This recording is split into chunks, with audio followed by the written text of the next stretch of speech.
Chris, House and Senate lawmakers went home with the understanding that the president would sign the spending bill. This morning, he threatened to veto and ultimately relented. What's the reaction there in Washington? Well, look, this is an unpredictable president. People are beginning to expect the unexpected, but this was strange because just yesterday, the president's own budget director said he would absolutely sign the bill. The White House had been involved in the negotiations for a couple of months now. So why the president suddenly found problems with it, or serious problems, enough to want to veto it potentially, is a little bit of a surprise.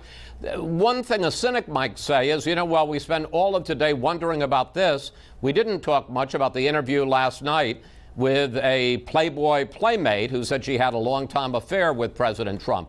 One might suggest maybe that was the reason. Well, Karen McDougal had her chance last night. Stormy Daniels will have hers on Sunday night. Is there anyone in Washington who believes the president's denials? And from a political standpoint, how much does it matter at this point, do you think? The answers are no and not much.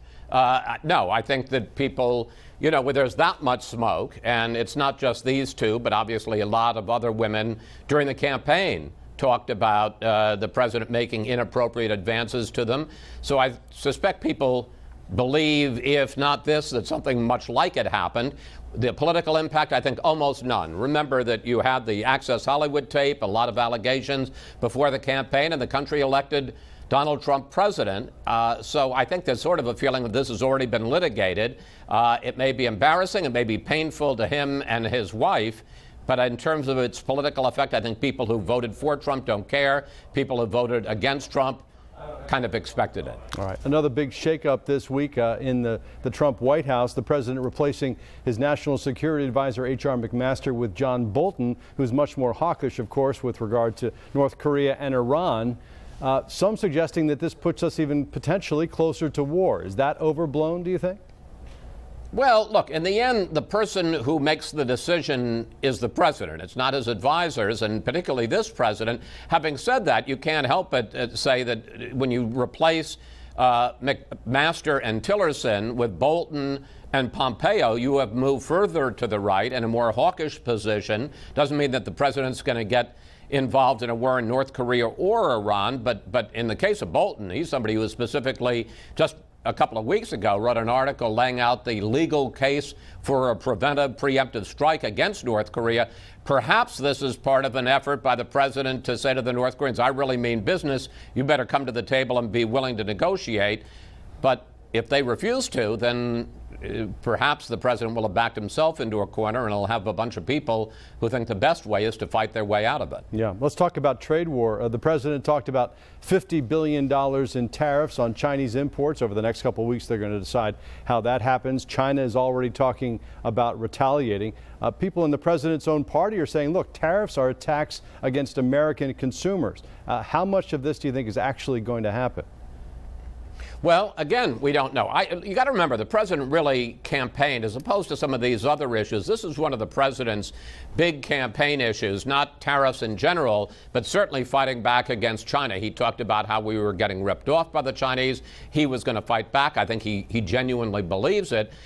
It's one of these cases of peace, if not through strength, like Ronald Reagan, peace through bravado. So I suspect the president is basically saying to China, I will impose these tariffs and, I will cause some pain unless you're willing to agree to reduce some of your trade barriers. So I think he probably hopes that they can work out a deal, and that maybe this is the best way to get to that deal.